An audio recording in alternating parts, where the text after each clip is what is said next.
Thanks, Arya. Okay, so I guess it's an interesting panel topic, very relevant, very timely, talking about financial inclusion in the context of digital enablement, in the context of, India Stack, in the context of public-private partnerships, local communities, and I guess most importantly, just coming out of COVID and a significant downturn in the economy. So, as we go through some of these topics, I know the landscape is large. We'll try and hone in this discussion on a few focused areas, so that at the end of the discussion we can come up with really a list of things that are working, which can actually enable more private sector participation, a list of areas where some nudges on the public infrastructure might help, and also a list of roadblocks or challenges that we are seeing where we really need collaborative efforts to make things happen the right way. So as I look at this topic and the last 4 years, I really think the entire landscape has changed. A lot of accomplishments have been achieved. Whether we call it the Jan accounts, the eKYC, and every time I have to look at numbers because the numbers keep on increasing so fast. So I think as of today, there are 42 crore Jan accounts. There are 29 crore RuPay cards. Almost 3 lakh crores has been transferred through DBT, and there are 2 billion UPI transactions only in the month of December. Now, even in the context of a large economy like India, these are significant numbers, which really, and they have come about because, again, we had the right technology infrastructure, the public infrastructure to support it, and a lot of the runway has been taken up by private sector, by market-based interventions, which have been able to leverage this and actually reach the last mile. So yes, a lot has been done, but if you really flip it, we do have not such a strong story on the other side. The fact that India has 500 million feature phones and many of the apps that we talk about do not work on those phones. The fact that 60 to 100 million of India's population does not have phones. So yes, there is a digital divide. We need to take care of it. There are 63 million MSMEs, which contribute to 30% of our employment, 25% of our GDP. Yes, they are the anchor of the economy, but within the 63 million, there are almost half which have no formal registration. So they're hardly visible in a formal ecosystem. Less than one third have a bank account in the name of the enterprise.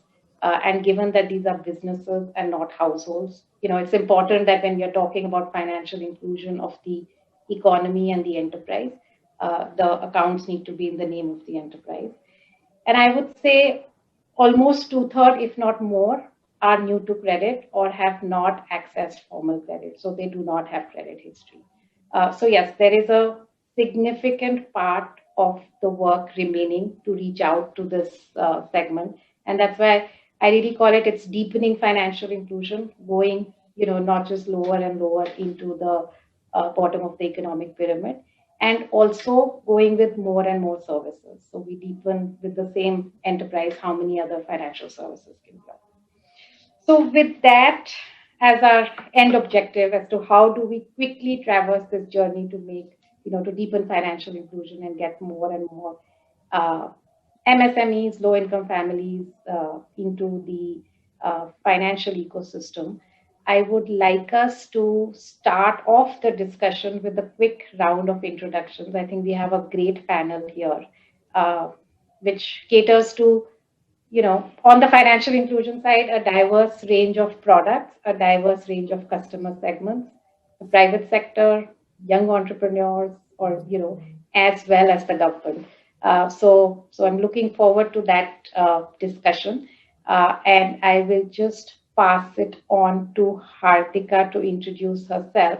As for my introduction, I think Arya said, I'm Geeta. I work with the Michael and Susan Dell Foundation. This is Michael Dell's Family Foundation, and we focus on education, livelihoods, financial inclusion. Within financial inclusion, we started with microfinance in urban areas, moved on to micro mortgages, And today, a large part of our focus is on MSME financing. And we make grants, we work with governments, we do investments. And Kinara or Hardika here is one of the early investees of the foundation.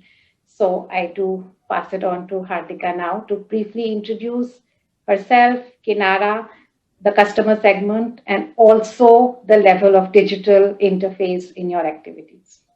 Okay, thank you so very much, Geeta, and thank you for getting this panel going. I think you set it up really well, right? There are 63 million micro enterprises, and yet so much work is to be done. The credit gap for those micro enterprises is upwards of $400 billion. And largely that is because that 90+% of these MSMEs are under the 1 crore annual turnover. So most of the credit they access ends up being informal at incredibly high rates. And often the credit is also invisible because it's taken as a gold loan or a personal loan by the sole proprietor, the business owner, and essentially deployed into the business to keep the business operating. Large part of that problem is well understood, but it's always good for us to reframe and hang on to that problem set, which is about lack of documentation, lack of formalization, lack of credit history, and most importantly, lack of collateral and lack of relevant products that bring them into the fold of financial inclusion. So Kinara Capital is a socially conscious, systemically important NBFC. We have been driving last mile financial inclusion in this micro enterprise segment, specifically the sub 10 lakh monthly turnover segment. And we're doing this by providing fast, flexible, and collateral-free business loans for the business to grow. And we do this in our very own unique fintech and high-touch blended model. So over the course of the last several years, especially since MSDF has invested, we have disbursed over 1,800 crores across 50 to 60,000 loans to micro enterprises in 6 states, largely in South and West India, across 100 cities. And most of these enterprises are in manufacturing and trading and a little bit of services as well.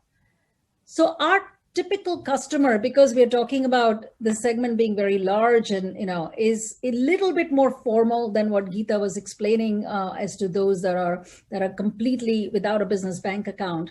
Our typical customer is in his or her mid-30s, operating a small manufacturing business, maybe auto components, machine components, maybe finished goods like bags or furniture or fashion related, living in a rental property at home and in for business, and is employing 5, maybe 10 employees, and is looking for very small 4 or 5 lakh loan to essentially for working capital, for raw material purchase, for supplier payments, or for machine finance, for buying a CNC, VMC, some sort of even,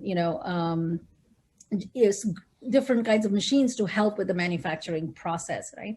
And so Kinara Capital, we provide a range of products that are very flexible, that allows them to match the purpose of their need to the features of the loan product.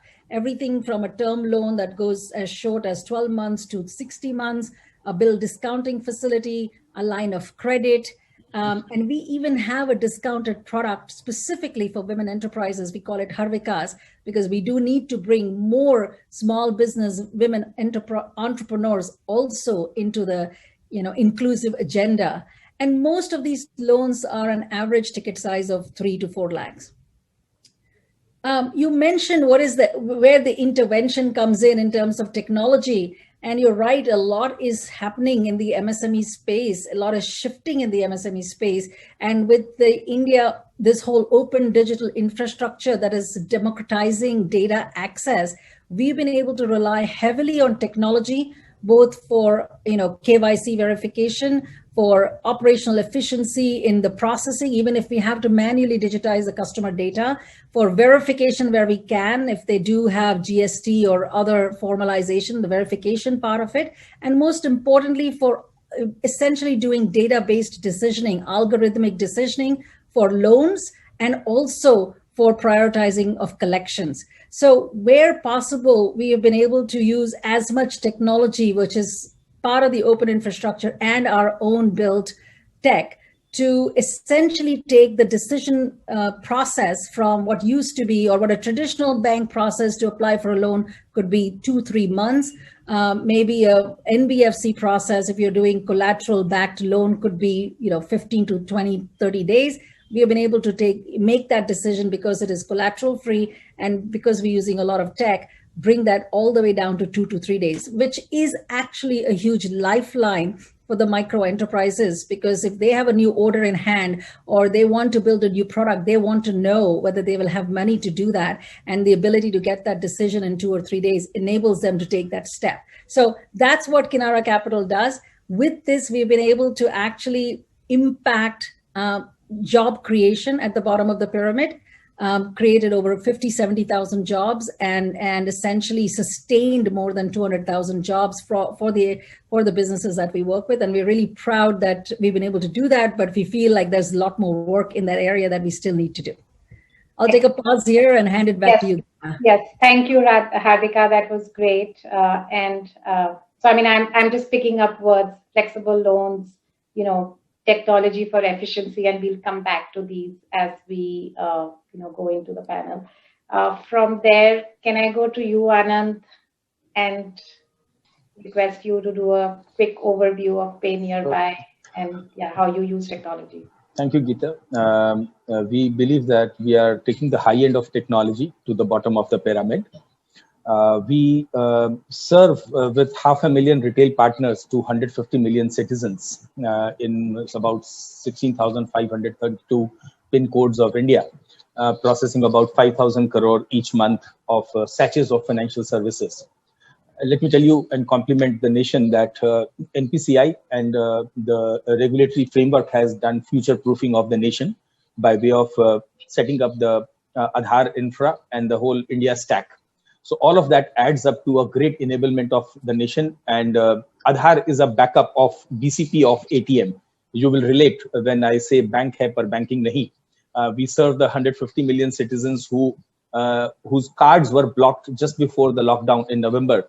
And they are able to use these 10 cards without PIN, without forgetting passwords, at a kirana dukan telling 2 kilo aloo, 1 kilo pyaj, or 500 rupees cash dena bhaiya. That's the interaction Pay Nearby has accomplished at the retail outlet. That said, products are ABCD and customer segment are ABCD. And I will explain. Aadhaar ATM, bill payment, card payment, and domestic remittances are the large key 4 products that we have. Of course, we have EFGHI, inclusion by alphabets, actually in true sense. And the customer segment is Aya, Bai, chauffeur, driver. The people who serve you is where we go to serve them, bringing financial liberation to the nation faster than planned. I'll pause here and we will have more covered in the session ahead. Excellent. Thank you, Anand. Before I go to Satish, Ajit, if I can come to you to, again, give a brief introduction both to you and your role at Niti Aayog, and also given you've had the benefit of listening to Hardika and Anand. So, purely from a government's perspective, if you see the public infrastructure was laid out with certain expectations in mind, have that really played out? Has the market picked it up? More needs to be done. Just quick comment. So, my name is Ajit Pai. I look after economics and finance at Niti Aayog. A very significant part or priority of Niti Aayog is to be prioritizing MSME finance and financial inclusion. So both of those areas are critical to what we are focused on right now. So they're big priorities for us for obvious reasons. And COVID-19 has actually made us pay much closer attention to both of those. Whenever you have a downturn, these are areas that get hit first. What is very interesting, first, I think to what you asked about, Geeta, which is with all the foundation building that has happened, where are we seeing the gaps? And I think some of those were highlighted by you yourself when you first began. And then I think Hardika and Anand Bajaj have also sort of suggested where some of those gaps might be. So you've talked about the digital inclusion, but also the exclusion of the people that don't have smartphones. I think Hardika said something very interesting in her first sentence, which is she said fintech and high touch together, which suggests that the level of automation is not very high. And Mr. Bajaj, of course, talked about his feet in the street, which tells you one big obstacle to actually watching, financial inclusion in a true sense from a long-term perspective, but in the short term and intermediate term being extremely critical. So some of the things that we have looked at that point to that, of course, different people have different opinions on what that's due to. But you have, Jan Dhan accounts that are not being used as frequently as they can. Various theories on that. But trying to figure out whether what that gap is and how do we make not just inclusion, but what you could call the financial education aspect. Just having that bank account, having that mobile, having that Aadhaar might not necessarily, while they are all enablers, it might not result in great use. So our role is to figure out, what's going on over there. I think the actual work is going to be done by, the other panelists over here that have business models that are going to drive it. I think the Bajaj, Mr. Anand Bajaj's business model is an interesting one, which is, actually fulfill that gap using, his army. Hardika's is a different one, a high touch, but using, electronics, the fintech behind it. And then, of course, we'll hear from Mr. Kumar soon after me telling us. So we are looking at these models. We are trying to see the obstacles that are there. And some of those gaps are being filled by these models. But is this the best way, and how the government can help with policies to ensure that this proliferation, happens much faster, and that digital gap closes faster, and also the financing gap, especially for the MSME areas, gets filled, much faster. I'll stop with that.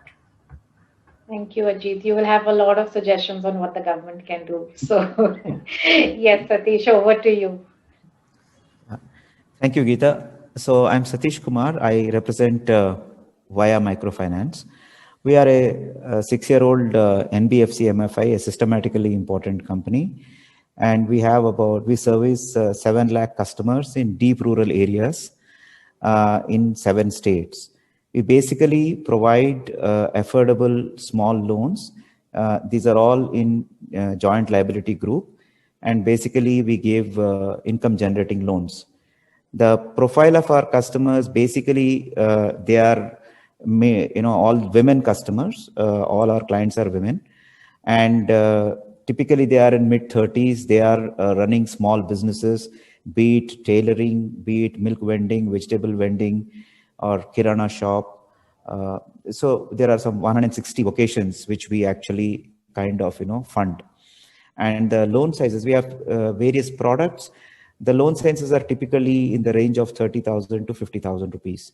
And the loan tenure is about 24 months. So we are basically serving all the underserved and unserved population of the rural India, because nowadays we know 30,000-50,000 is not big money when we are talking of urban and semi-urban, but we go to deep rural, we realize that even that amount is actually, life-saving for them.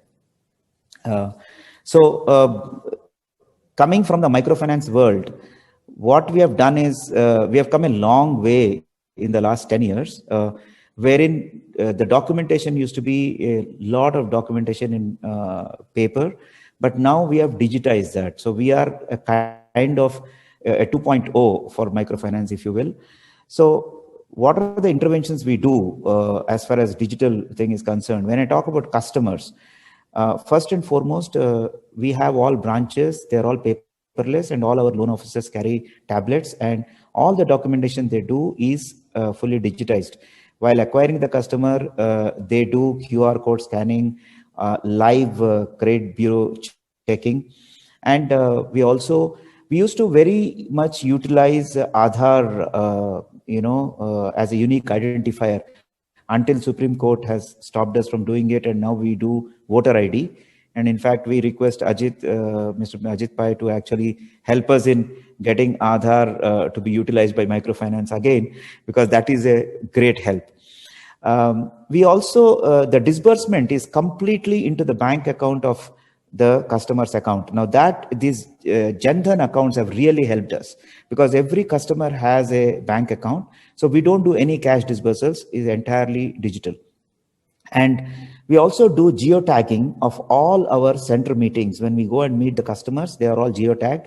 The loan utilization checks we do, they are all again geotagged. So these are all this data is captured so that we can actually utilize it.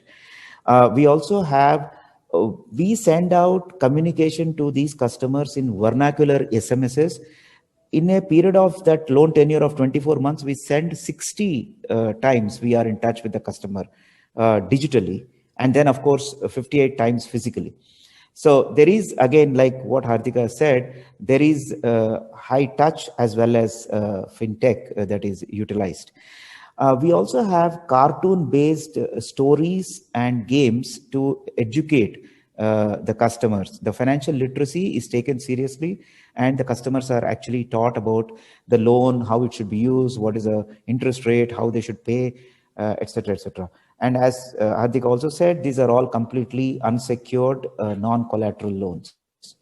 When it comes to employees, we also do a lot of these tech things. So right from their joining till the end, exit, everything is HRMS. It's all digital. So leave and payroll processing, PMS, that is performance management systems, everything is digitized. Training is also digitized. We have what we call it as Gurukul, where we do everything on Zoom. We send modules to all our loan officers, and everything is tracked. How many minutes have they seen, what they've done? There are exams which they have to clear to go to the next level. So at various levels. And finally, when it comes to communication with the employees, we do what we call as We Connect, which is a e-newsletter which goes out every month. We also have We Care for customer protection, and we think we have recently launched for a town hall and integrated network of the customer of our employees. So overall, we use technology as much as possible and less paperwork, which will also help us in kind of doing a lot of predictive analytics, both for designing new products as well as also understanding about the customers' repayment efforts. I will stop here and back to you, Geeta. Thank you, Satish. And I think listening to all of you, a lot of good work is happening on the full field. I think innovative approaches, market-led approaches, cost-efficient approaches, all being put together. Now, as we take this discussion forward and say, okay, enough good work done, how do we do more of it, and how do we really, expedite the journey forward? I would say we could break it into three parts. The first part really being, accessing or customer acquisition, the second part being cost of capital, and the third part being risk of dealing with the segment and how do we mitigate that. So in each of these sections, it would be good, we can do a quick roundtable, but if you could, based in the context of your business, really what are the two things that are working well? What are one or two things that are in the direction of working well, and what are one or two things which are really roadblocks, and we should, try and find a collaborative solution on that. So starting with customer access, acquisition, even assessment, in that broad bucket. Anand, if I start with you and just get thoughts from you in terms of how, really what's working and what's not, and what can be fixed. Yeah, so what's working, let's understand the context. 6 lakh villages in the country and 1,05,000 bank branches. So with 80% concentration in urban and industrial corridors, it leaves about 20-30,000 branches for the rest of 6 lakh villages in the country.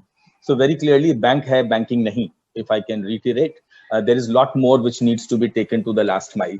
That said, while serving with 500,000 retail partners, we believe Har Dukaan Digital Pradhan is the campaign that we run, where the Kirana shopkeeper becomes my bank trust dispenser. So he dispenses sachets of trust.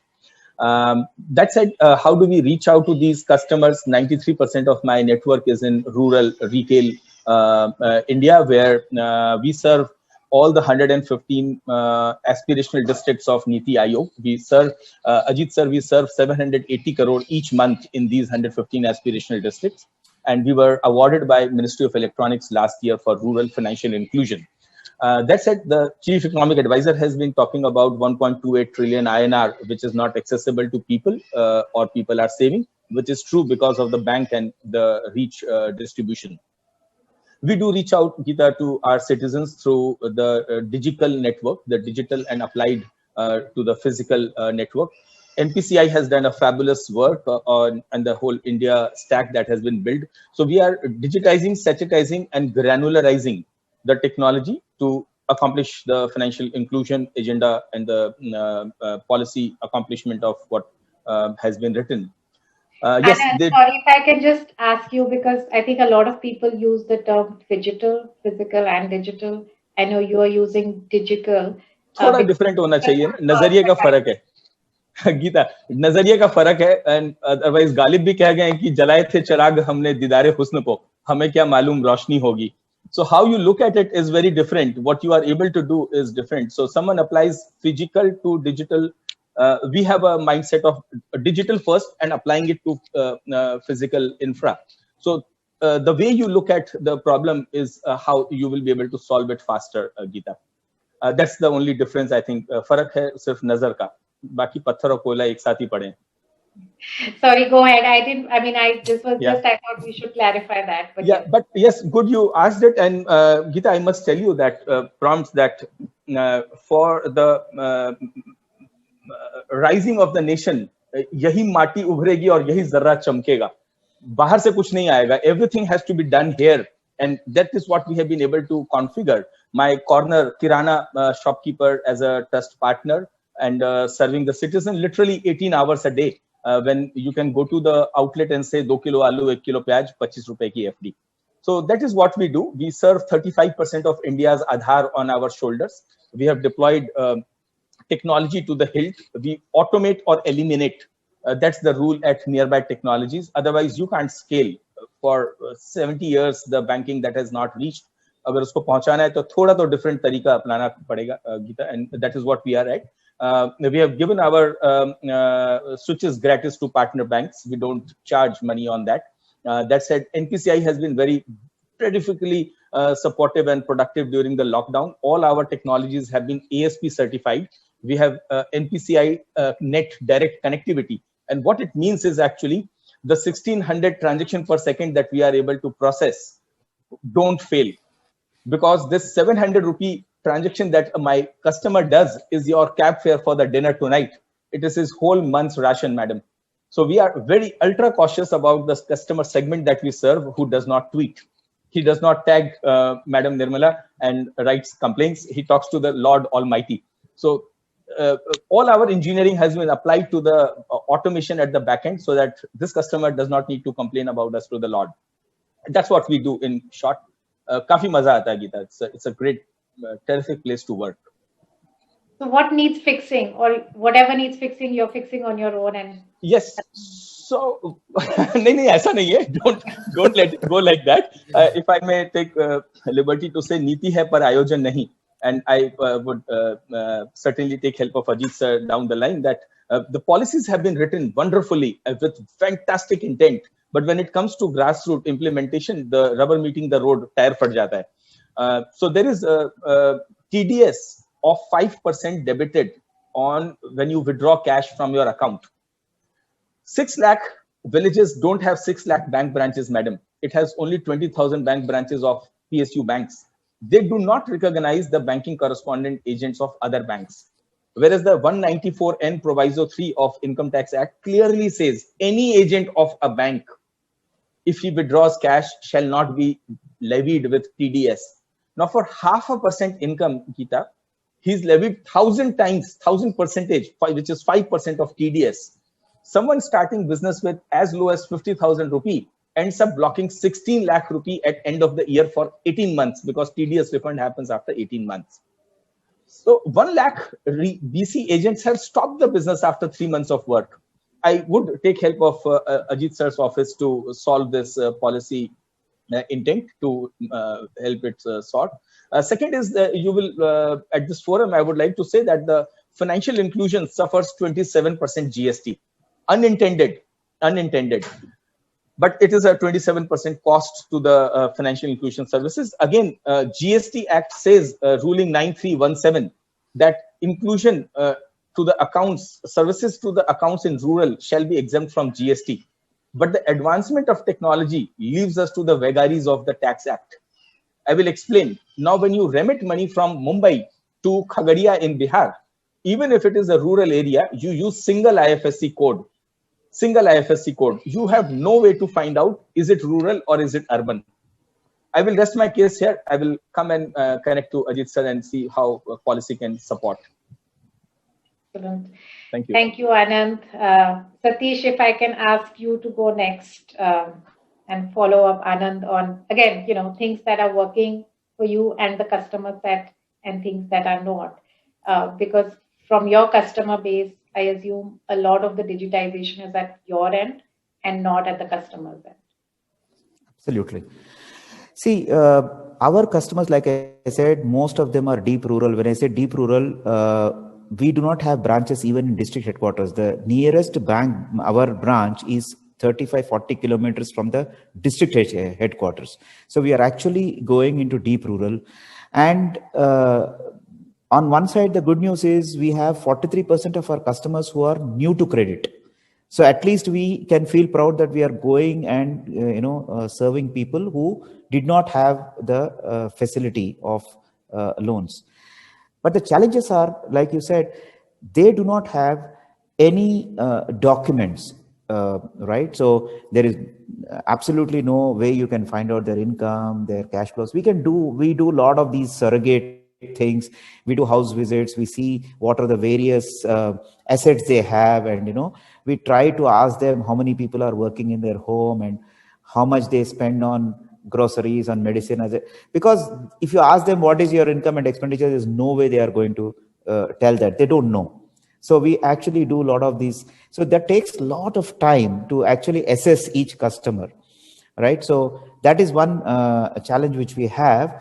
And Satish, if I can ask you, you mentioned the 43% new to credit. Yeah. They are at the household level or at the borrower level? And borrower are you level. Even check whether at the household level they have credit? Borrower level. We do not have the household because we will not know who else in the household is taking loan from somebody else. So at the borrower level is what we actually check, because that is what when we do the CB check and we see that they do not have any loans whatsoever from any other party. So therefore the good news is more and more people are being brought into this, financial inclusion. As far as the challenges are concerned, yes, it takes that much more time for field assessment and understand their ability to repay. Ultimately, we say in our terminology that whether they have the willingness or not, whether they have the capacity to repay or not. Now, most important is they should have capacity and willing both. So, and that's why despite all the technology, we still depend a lot on our field staff, who are the first level credit assessors for this segment. And also the second thing is in terms of, like I said, the unique identifier, that is very, very important. We are trying to deal with voter ID, but more and more we are seeing that there are frauds committed by the clients, or sometimes even helped by the staff and other local people to actually kind of give fake voter IDs and all. And interestingly, I am given to understand, unlike Aadhaar, where you have only one Aadhaar card per person and one number, people can have multiple voter IDs. And so duping somewhere is not happening in voter ID. So that actually kind of puts us a little risky in that. So that is one challenge which we are facing, though we actually do the dedupe with the Karza, which is a organization which actually kind of has a database of the voter ID. So customer acquisition, yes, it is. We are able to go into more deeper areas, but it's feet on street.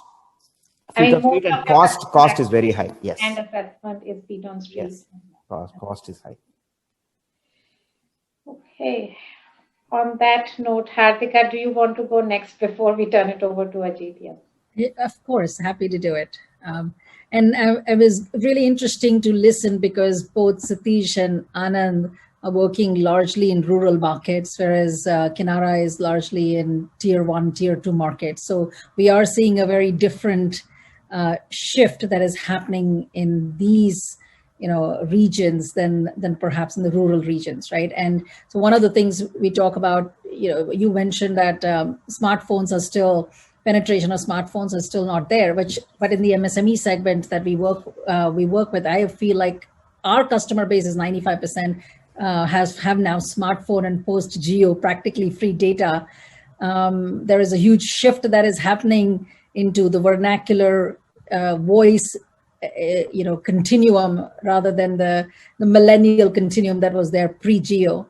And frankly, the formalization of these businesses with GST, while they may not need to have a GST registration because their turnovers are less than 75 lakhs to a crore a year, their buyers, their suppliers are asking for input credit. So we are finding that our MSMEs are getting more into the formalization process. Now, there's a long way to go, but I think the recognition that the formalization will also enable them to get access to credit is its own impetus for small businesses, micro enterprises to move down this path. So what we are noticing is that when GST first rolled out in 2018, maybe 10% of our customers were filing GST returns. This year in our survey that we did during COVID, we found that more than 50% of our customers are filing GST returns. More than 40% have net banking access, something that wasn't that high before, right? And what surprised us most is that 20% have active emails and 25% have actually applied for a digital loan through their banking apps. So there is this convergence of Bharat and India happening, even if it is perhaps a little bit more in tier 1, tier 2, and hopefully it will also happen in rural thereafter. And so what this has enabled us to do is transform our business model. I mean, Ajit was talking about the fintech and high touch. We have been able to transform our business model, which was probably more street led first, and to move it to more of a data science based decisioning for underwriting, which is built on this years of the digitization we have already done and the tracking of performance of customers that we have, and bolting on other data sources, and still being able to provide this doorstep service, enabling the digital credit at scale as something that we can push for. What is the challenge, though, on the technology side? I would say some of the pieces that we talked about, whether the consent architecture is Aadhaar, like the Supreme Court rulings around Aadhaar, is it enabled, not enabled? From a customer experience perspective, just because a customer is credit starved doesn't mean he wants to give you his Aadhaar every 6 months or he wants to do it once. That customer experience has to be the same regardless of which end of the market you're in. So when we think of what is driving essentially the cost of service or cost to customer, why does the customer pay a different interest rate for different products in the market? The three things being the cost of capital, the cost of delivery, and then the cost of risk. Now, the cost of delivery is, at least in our segment, is condensing. The cost of risk is getting refined, but the cost of capital to NBFCs is actually going up. And all the interventions that we attempted last year, TLTRO, et cetera, have all been designed right, but somehow fallen short of making. Kartika, hold on to that. Let's cover that in cost of capital. Okay. I will hold. Yeah. I did want to take a follow up in terms of the credit risk assessment for your customers. You are doing that a lot more physically, or are you getting a record of all their digital transactions? See, we are getting some records of the digital transactions, some coming through GST, some coming through banking, and then the rest being digitized if needed. So our position now is we can do the automated decisioning based on what is verifiable and available. And if that's all you asked for or needed in terms of a loan, then we don't need to go any further. But if there's a mismatch between what you're asking, what is verifiable and visible, then we do need to have the field teams come in and for that field intervention to add on to that data set. And then that will allow us to either give you an increase to the amount of loan you needed or still end up with the same answer as the case might be. So that's, but we are seeing a little more data come through on both on the banking side, on the GST side, to be able to get verifiable information to make automated decisions. Thank you. Ajit, over to you. I mean, yes, you can definitely respond to some of the suggestions made, or you may, choose to take them offline. But it would be just good to hear from you on, reflections on the cost of delivery, because I think a large part of what the government did in terms of the digital infrastructure was to say, how do we reduce the cost of accessing and delivering at the last mile? And related to that, I would say, is also from a government's perspective, are you getting enough, not a government perspective, let me say from an economy's perspective, are you getting enough data on the last mile customer? And if and how credit is even helping them grow and the economy grow as a result? Or is that still a black box? Okay. So first of all, let me just provide a caveat that the opinion I'm providing today is not the government's position, but it would be my personal position rather than Niti Aayog position. But the way I see it over here, is that the government has done a very good job in terms of laying foundations, which are an enabling environment. I would not say that today the cost of delivery issue has been fully dealt with, but what we have dealt with is coming up with an alternative to the gap that's been pointed out by Mr. Bajaj. He talked about the number of villages in this country. He talked about the total number of bank branches.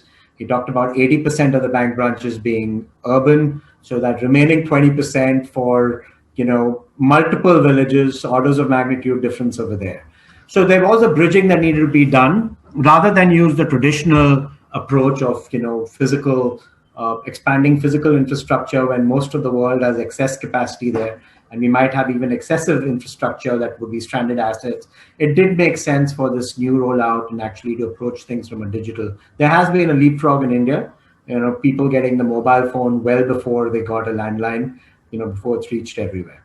So when we are appreciating that, we're also saying that, okay, you have this foundation, the government as a body that can take, provide capital where there's no economic case, where there's market failure. And I think the government's done an incredible job in doing that, both with the Aadhaar, with the, ensuring mobility reaches, across the country, whether it's a smartphone or even at least regular connectivity with a phone, what they call a feature phone that can at least send minimal data or digits across, which I'm sure, Mr. Bajaj's men, some of them would be even utilizing that. And also with what I would call the Aadhaar, which is trying to make some things, which would be the equivalent of a social security number in the US or other identifiers in other countries. But as has been pointed out, there are interventions that can happen for other reasons that are difficult to predict. On the revenue side, Mr. Bajaj has run into issues of business cases where there's a 5% TDS that has to be cut for any cash dispersal, which for a business which is a 0.5% fee business would make the case for continuing in that business very challenging for something that is critical. So that's something that I think the revenue department will have to look at, and we'll have to sort of explore that further. We can take that offline. But also, as has been pointed out by Mr. Kumar, if the courts take a decision, changing something like that is not just a policy decision. It might involve looking at what the core root causes are, and would involve sort of multi-level change. So that's something that we should be spending more time on, both as in both in terms of industry as well as the government, in figuring out how to allay all the concerns that the court has, but still provide the functionality that the Aadhaar was intended to. And how to do that. So always open to get good ideas over there that we can present. But to come to that last question, which you asked me, so the way we see it is that you've built the highways, you've provided the gas stations, you've done all of that. And now we need to be providing, sort of getting the cars on the road, which is what I'd call the cost of delivery. What does that how expensive is that delivery going to be on top, and how do we bring down that cost? Where I think all the business models that we have heard of right now are, part of the way, sort of trying to address that same issue and trying to close that gap. And then, of course, the last part that you talked about, which is not just cost of delivery, but the overall cost of capital, or cost of service delivery, as well as use of the service by the user, and how to bring that down. And I think those are the two areas which are still open, where I'm seeing evolving models. Everyone has a different approach to it. And the government is spending time, I can assure you, on trying to figure out how to bring down both of those costs. Now, some of it can be addressed with technology. Some of it can be addressed with changes in processes. Some of it can be adjusted with changes in regulation and policy. So we are open to, looking at each one of those, and it might be required. Even technology might require some changes in policy, because it might, a lot of these new policies that come in have unintended consequences, like the one that Mr. Bajaj made us aware of, or even Mr. Kumar made us aware of.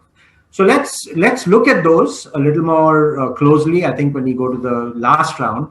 And then even offline, we're happy to look at some of these issues sort of one-on-one, because they're real issues, and they impact actual delivery on the ground for that, cost of, not just cost of capital, but also cost of delivery. And how do we really proliferate and close that gap, both in the financial inclusion side, as well as sort of the cost of financing and access to financing side. So I'll stop over there. Yeah. And just the last point on data on MSMEs, do you feel there is enough of that coming into, the systems to be able to make choices for the economy? Because again, if the NBFCs or the lenders are not getting the data, I mean, how does it even, aggregate up at an economy level? So even over there, I would say that the foundation building, has been done. So when you looked at two massive formalization transformations that have happened within the Indian economy, one of them I would say would be the JAM, but the other one was also GST. So I think Hardika mentioned how she's seeing a lot of people entering the GST fold and the formal fold just because they want to get the credit that they otherwise would lose. They also automatically, once that web builds out, you're beginning to formalize the economy. And, all of us are aware that a very small percentage of this country actually is part of the formal economy, and an even smaller percentage is part of the tax-paying part of the economy. So to get all this data, I think the foundational work, GST was spawning this entire network that's going out there, and the JAM Trinity is also trying to put everyone at least to have a financial sort of identifier and getting some data on it, even if they don't have a PAN card or don't have other things. There's a beginning of this data sort of beginning to get accumulated and creating a stream. So as anyone that's in data analytics go, the period and reliability of the data is based on the amount of data and volume and the consistency by which it's acquired over periods of time. And, the foundations for that start getting laid 2016, 17, 18. We watch a proliferation of all of this.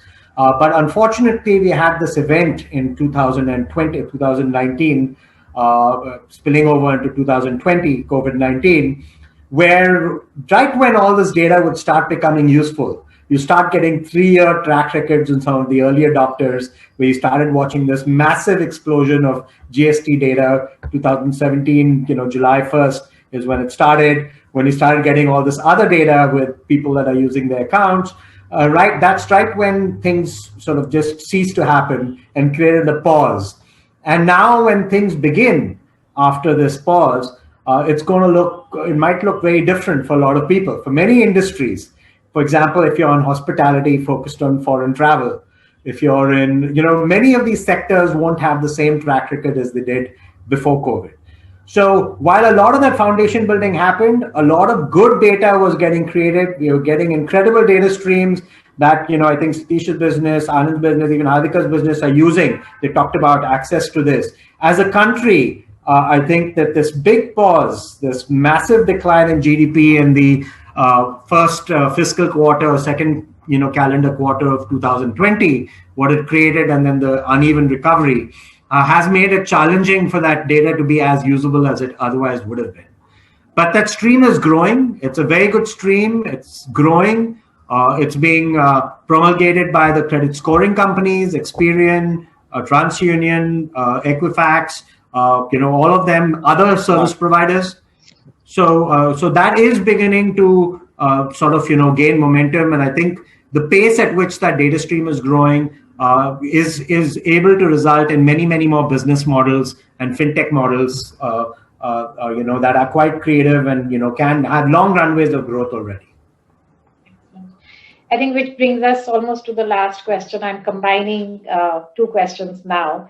You could choose to answer both or either one. So one, definitely we need to go and revisit the cost of capital, how it trickles down actually to the ultimate borrower and where are the big buffers which can be either squeezed or mitigated.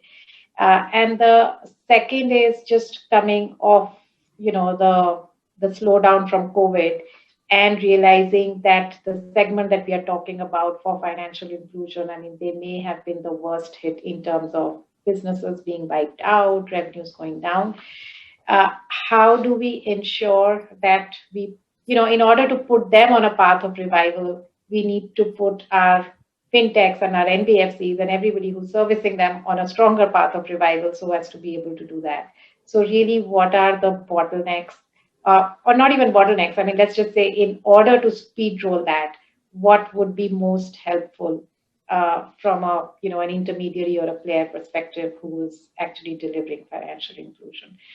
So let me start with you, Hardika, given you had started talking about cost of capital.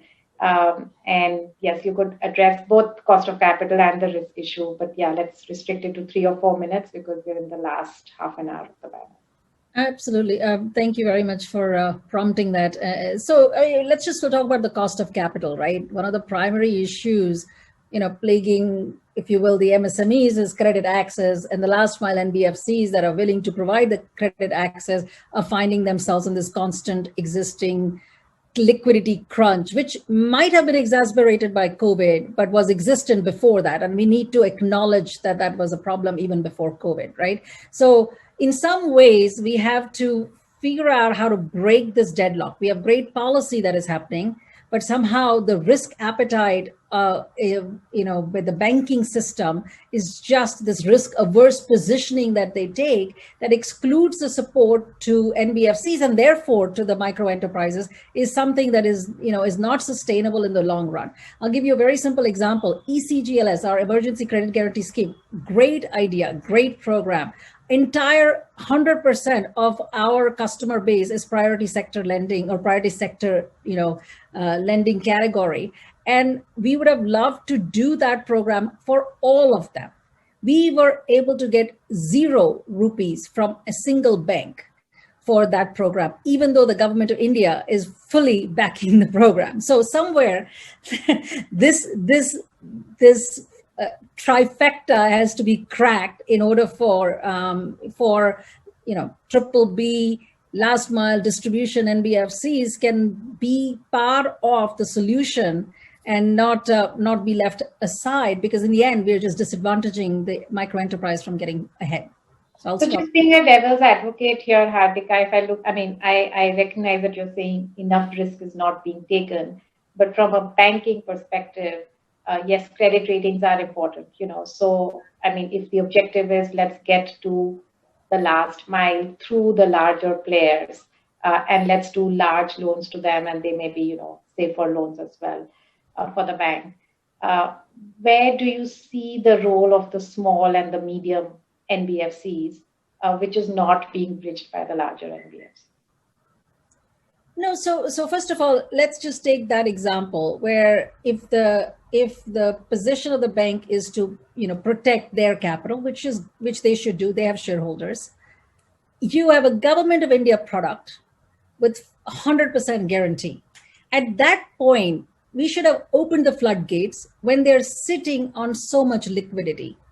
So that to me was unfathomable that why that did not happen, right? And so there are 2 ways to do this. So going forward, if Government of India is going to sign up for that kind of guarantee program, then then the regulator or the finance ministry needs to take it one step forward and say, all right, banks, you will distribute this capital down even to a triple B entity, or at least to priority sector lending entities. So some way to be able to calibrate for that liquidity to move all the way down to the last mile.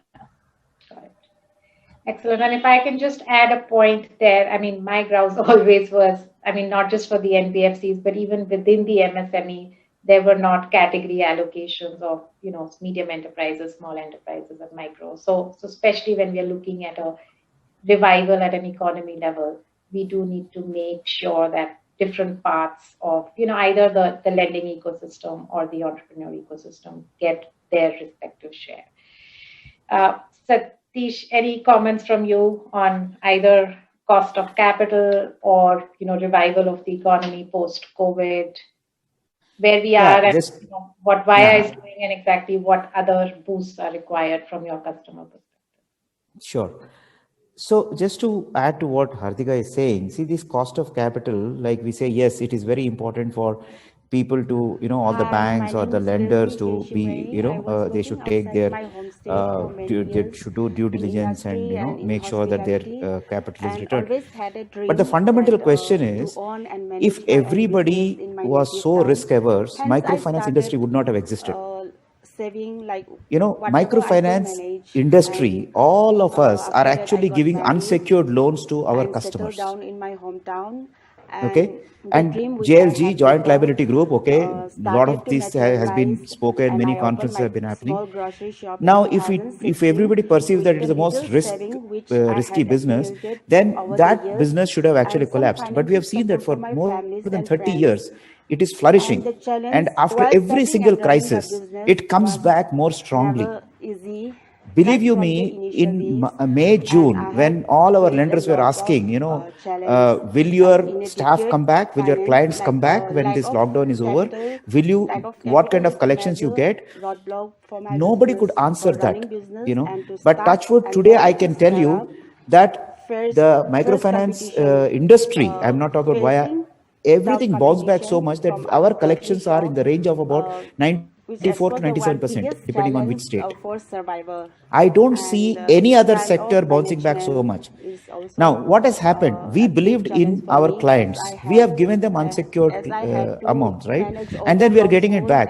So same thing, suppose if these banks, instead of saying that AAA rated, I don't want to name, but you go to a AAA rated, a large company and give them 90,000 crores, and one day it, busts. Rather than that 90,000 crores, had you given to 90,000 small companies, you would have got at least 90% back, if not more. So what are we talking about here? I mean, we as entrepreneurs, we are taking risk. And, you have so many, anything that we are talking about. And frankly, when I read that book of Tamal Bandyopadhyay today, The Great Indian Banking Tragedy, you just read the first 50 pages. After that, you don't want to read. Honestly, I could not read it because, here we are being really put to test. For giving 5 crore loan, 10 crore loan, we have to do reams of, reports, everything. And there, I mean, the kind of things that happened, it's just unbelievable. So what I'm only saying is that please help us to help the poor people of India. Exactly, this TLTRO, SLF, and partial guarantee scheme, fantastic schemes. I have absolutely no doubt about that. But I don't know, the criteria that are being created, they are not allowing that money to come to small and medium enterprises like ours. Sometimes I feel that those criteria are not inclusion, it is elimination. So first they said that you should be 3 years profitable. So first 3 years, there is no way you can get that. So, okay, finally we said, thank God we are 3 years profitable. You put it across. They say, by the way, you should be 5 years of total business. So we said, good, we crossed 5 years. Now we will get it. And suddenly they say, by the way, that 5 years should be your own book. You should not be a BC to the bank. Come on, guys. 5 years I've done this business. First 2 years happens to be a BC for a bank, which is also microfinance, So how is it different? So the point I'm trying to make is, I think we have to actually kind of be more practical. All the lenders, government, banks, everybody should be a little more, take risk, just the way we are taking. Okay, excellent. So I'm hearing risk and pragmatism both coming in, and Yes. some form of nudged trickle down effects coming in. Yes, So please. I mean, like it cannot be restricted to the top guys. Yes, Ajit, I don't know if you want to come in now before Anand. I'm trying to make sure that, always you're not the one responding. Maybe you can pose some questions before Anand. Certainly. So I think the one thing that I think is very clear when you look at the gap and you talk about the speed at return of the industry, that there is this big credit gap in this country. And a large part of that credit gap is, I would say, in the MSME, the micro, the small, and also in the medium. I would not underestimate that gap in the medium. We have a lot of schemes for what is small and what is micro. But then after that, access to capital is easy once you're a large corporation. But that transition, that hand-holding in between, there is this gap over there that also needs to be filled. But to Mr. Satish's point, when there are limited resources for all government programs, it is exclusionary. You have to decide, like even when you look at all the customers that come to you, you don't give to everybody. There has to be some criteria for selection. And if the criteria for selection is inappropriate today, Mr. Kumar, then we should examine that. So I think we should look at it and say, how can that criteria change? But there will be a criteria which they have to have some benchmark by which they will consider the companies, and to reduce the number of people that, otherwise if you're giving to every single NBFC, you know how many NBFCs there are, over 10,000 in this country. So they need some criteria to narrow it down. They need this thing to be exclusionary. But if that criteria is the wrong criteria, we should revisit it if there's an issue with that criteria. But that is something that would be a default of just the selection process of limited resources and not having unlimited resources. But to come back to the main point of risk capital and risk taking, I would completely agree with you that there is a greater risk aversion in this country, whether it's from the it's inset into both the regulator as well as the people with policy making. There's a lot of risk aversion in this country. But if business models are structured like the ones that all of you are operating, are structured in a way that risk is absorbed by diversification, by portfolio, by strategy, by whatever, the models seem to be growing quite well. You yourself, Mr. Kumar, talked about bouncing back very quickly to 94, 97. So that's an indication that your risk management there is something about your model that is more resilient than other models, because I can assure you there are some of those AAA rated companies previously that are not bouncing back in the same way you are. Mr. Bajaj has also talked about how his business has come back. I think, Hardika has talked about how the disbursements are already higher than the levels that were there a year ago, even prior to COVID. So these models that have some resilience or have something to them will come back. And they will counter this risk aversion. And once you reach a particular scale, then you'll automatically start being able to access the risk averse capital more easily. So if there are issues in doing that, then we've got to look and examine those as policymakers and see what needs to change to make that easier. But at least, right now, when you're in an environment that was previously already risk averse, you have a big shock where people's financials are impacted materially. That lack of trust in sort of mid and large enterprises is there already, which is, will they come out okay? Will they not come out okay? Is my investors' capital going to be safe or not? And some of those issues are much more distributed amongst the three business models that I'm looking at right now than the level of concentration risk that is in other business models that do large lending. So there is, I think, a case where technology, fintech can be applied, but also the risk that you have to make a case to your lenders, or we can look at other alternatives.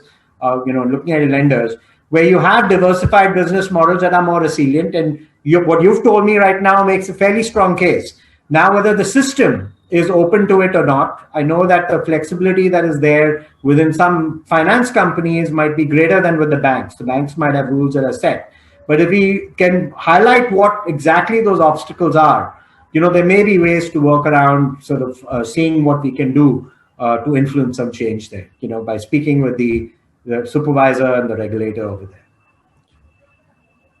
And yeah, I mean, I would just say there is a risk aversion factor, and there is not a there's a bias towards the smaller and the medium enterprises. I mean, there's definitely a so some kind of allocation mechanism and some kind of guarantee mechanisms definitely could be helpful without losing the the core business model, because every bank, every NBFC ultimately does need to deliver to its stakeholders. Anand, would you want to come in now? I have a different take actually, Geeta. Without discounting the Swanidhi program that was configured during lockdown, it was a fabulous initiative by the government. Why go on back foot? Look, it was a wonderful attempt made by the government. Regarding data, I would say that we have created 500,000 trusted retailers whose terabytes of data is available. Unconventional. They have no exposure to credit in the past, but these are credibility score. Why credit score? Look at the fact that 98% customers, citizens come to same Kirana store month on month to get the DBT. That means he is trusted. Can these data sets be used? And we are working with a couple of banking partners and NBFCs to utilize this credibility score to lend them. The credit bureaus that Sir mentioned about, we are working with all 4 of them to create this score, co-partner and create this credit score. That said, yes, interesting times. We saw about 25 lakh citizens coming to our counters each month to deposit EMIs as low as 500 rupees on behalf of 33 NBFC and microfinance institutes. Via is left out, yet we are talking to them, but we serve 33 NBFC and microfinance partners. People want to pay back, just that because the sales team or collection team cannot go down, that's not a deterrent. And India is trustworthy. It's just a matter of how far you can go and attempt that. It's a dipstick that one has to do, certainly, without discounting the models of credit decisioning that you all do. But that said, yes, it is important to look at pseudo data sets for lending as well beyond the past. And like I was speaking earlier, that the lockdown in the 9 months, 10 months has fractured all the past data sets. How will you lend what Satish was talking about, 2 years this, 3 years that, and 5 years that? अभी तो 1 साल तो पूरा नील बटा सन्नाटा है madam, तो आप किस बेसिस पे लेंड कर रही होंगी? सबके अकाउंट जीरो होंगे, तो थोड़ा तो कोयले और डायमंड को देखना होगा अलग नजरिए से. No, in fact, on that count, I was just saying, given your, you mentioned the credible scores. Again, do you see the public infrastructure in terms of account aggregators, OCEN, Absolutely. playing a role Sehmati. in pushing this? Absolutely. Account aggregator, Sehmati, OCEN, Beacon, and the new online network for digital commerce that Niti Aayog is running. Fabulous programs being built. I think there is a lot of data visibility which will come up very soon. I think a lot of work has been done, especially during the lockdown, and it's been one of the most productive years for the nation building. I would say this is a stock take 1 year for the nation building. Is there anything that you want coming out of the stock take? I have enough customer segment and the financial information for them. Yeah. Yes, I have enough which has come out, and as I would say, अन्ना तुम संघर्ष करो, हम तो कर ही रहे हैं. So काम बहुत है और हो रहा है. ऐसा नहीं है कि पूरा ground zero है. The fact that government has come out with so much of subsidy disbursement, which is unsustainable in the long run, but the habit formation has been done. People now know that Kirana Dukan is also a bank. Yeah. So a lot has been done. I think I have a handful of requests that I will certainly go back to policymakers, which have been written with the right intent, just that we need to help rubber meeting the road. Thank you, Geeta. Thank you, Anand. I'm also seeing there are a few questions and we're in the last 15 minutes. So maybe I would say that, we could each give some concluding remarks. Again, more future looking. I think let's not go overboard on what's working. I mean, they're working and, those will continue to work, but more in terms of really like what is the one thing that, if you unlock that, there will be, 10x or an exponential increase in financial inclusion, MSME credit, etc. And as I come to each of you, I will also just pass on the questions.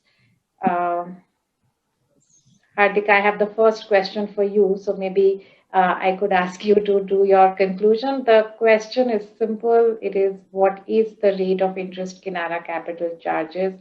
And I guess it goes back to cost of capital.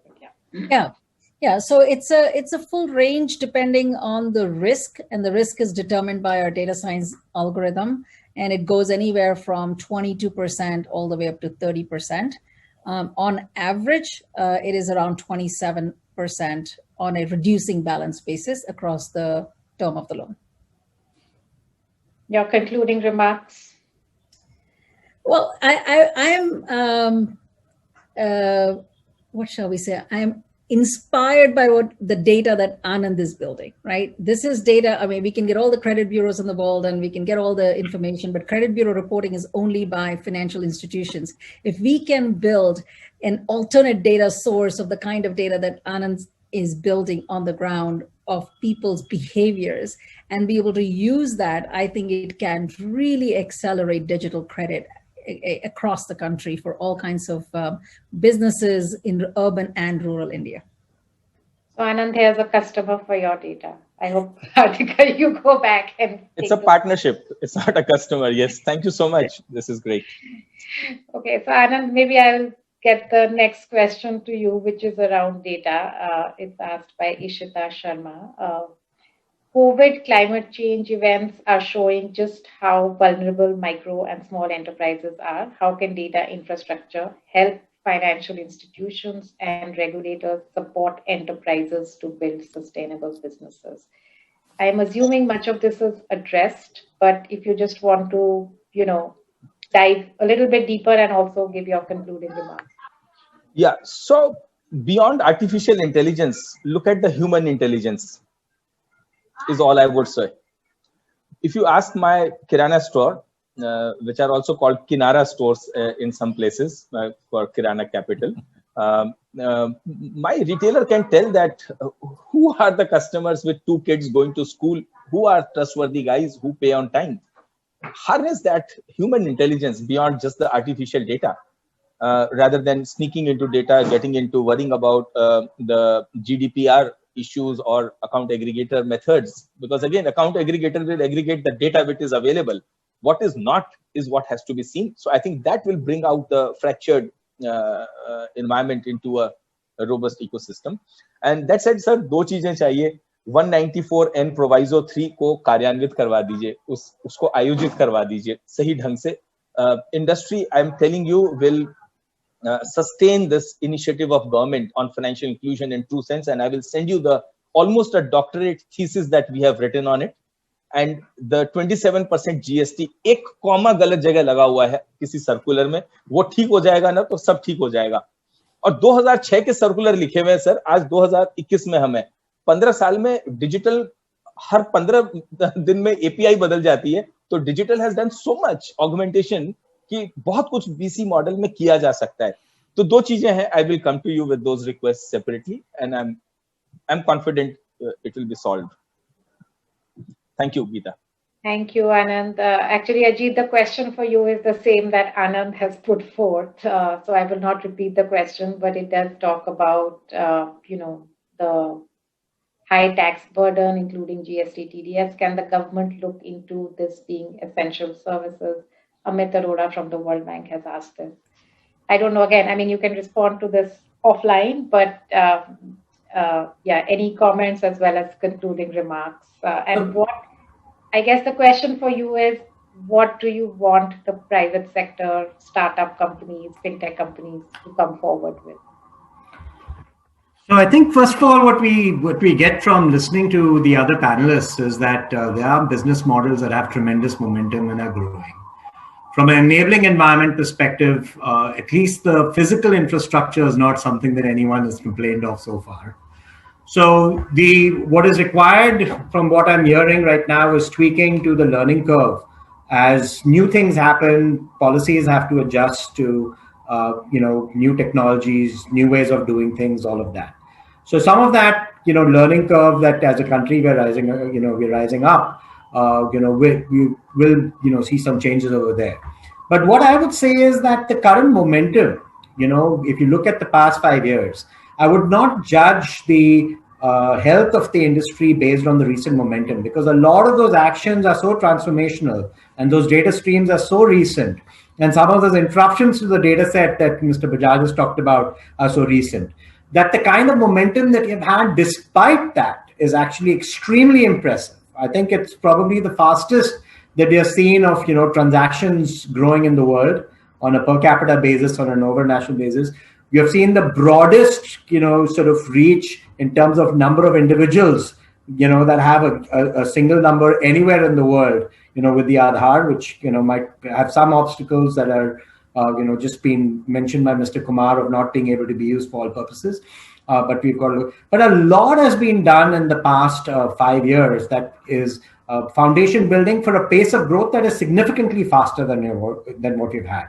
And the past 5 years have not been bad by any metric. They've been explosive years. So I'm fairly optimistic that once we go through this, the data sets start getting rectified. The other solutions that we talked about, which is that Mr. Bajaj has talked about, that are data that is not just financial but also qualitative on individuals, that can be very complementary to the hard data that is provided by the 4 agencies.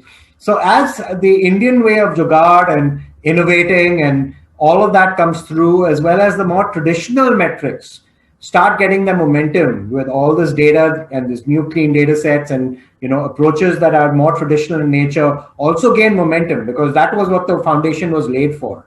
I think a combination of the two can actually see massive transformation in India financially over the next 3 to 5 years. So I'm fairly optimistic. There's nothing that I've heard, at least at this panel, that is very discouraging. Almost everyone is sounding, fairly optimistic after what was a fairly disastrous year last year for the overall world and the economy. So it's a very, I would say that it's very encouraging to have been part of this discussion and getting the kind of real data and feedback that I'm getting. It's far more optimistic than I would have expected. And Satish, you want to go next? Yeah. So basically, I have 3 asks, and I request.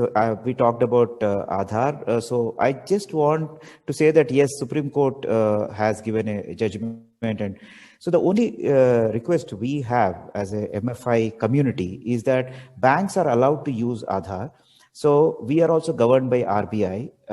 So therefore, if we are an extension of banks, so if we can be given and put some conditions like we cannot store the Aadhaar and we have to mask it, etc. All those things can be taken care to make sure of the privacy, etc. So that will help tremendously. And like you said, it can really grow the business faster and quicker. The second one is about the access to capital. So if while retaining all the criteria and taking care of risk factors, if capital can be flowing to small and medium enterprises, it will help us to do on lending and then to quickly kind of rejuvenate all these small businesses across the countryside. The third one is regarding the the interest rate. See, there is a regulation by RBI that is the interest rate we can charge is cost of funds plus 10%. Now this is what we have been using all the time. There was actually cost of funds plus 10%, or it is 2.75 times the average interest rate of the top 5 banks. Now this was formulated by YH Malagam Committee in 2011. Now, the second factor, the 2.75 times, that was always much higher, so nobody ever looked at it. But today what happened, because interest rates have dipped, suddenly the 2.75 times, that top 5 banks interest rate is becoming lesser than cost of funds plus 10%. So we are forced to actually lend it. So what happened Earlier, we had a fixed 10% margin, which itself was very tight. Suddenly, our margins have shrunk. And interestingly, those 5 banks whose interest rates are being considered here do not lend much to the microfinance community. So therefore, I don't know how we are. So if we can relook at that, and this, there is the entire industry, MFIN, which is our industry body, has written to RBI governor and everybody to requesting to relook at this. So it's been 1 decade since this was written. So maybe it's a dynamic world. We can relook at it, because what happened without we doing anything, about 1.5% has been erosion has taken place because of just this formula. So these kind of things, if they can be helped, then I think the industry has already really come back. And I will approach Mr. Ajit Pai through our industry and through us, giving a representation, if he can help us in this. Thank you. Thank you, Satish. So yes, I think an excellent panel. I would just conclude with 2 or 3 things. One, I think, yes, there's a lot of bullishness going forward that comes from, I think, the strong public infrastructure and a very strong entrepreneurial ecosystem, a spirit in the ecosystem. So I think those two really in India are unmatched. I think as we go forward, especially coming out of a COVID year, things that can help us move forward. Yes, I mean, how do we mitigate risk aversion? I do think, partial guarantees are a good way of pushing credit in certain sectors that can actually have a high ROI for the economy. So how do we identify those or get those moving?